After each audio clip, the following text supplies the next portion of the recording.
जो ही आपने देखा कि मौत आ रही है, शागिर्द आपको कहते हैं खुदावंद आगे ना जाना, क्योंकि लाश आ रही है और काइन जो है वो लाश को छूते नहीं है। लेकिन खुदावंद यीशु मसीह ने उनकी बात पर तवज्जो ना दी, उसके साथ साथ चलते आ रहे हैं।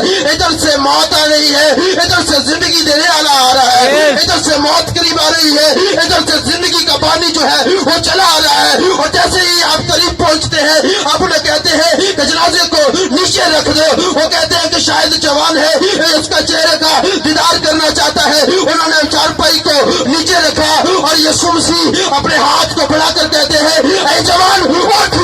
यीशु से कहता है, उसी दम वो जवान जो है वो उठ जाता है और अपनी कब्र को भी शायद उसने देखा होगा कि ये मेरी ही कब्र है जो खोदी गई थी। मेरा यीशु मौत पर भी कादिर है, वो कादिर मुतलिक अल अनान है, वो सब कुछ करने की कुदरत रखता है।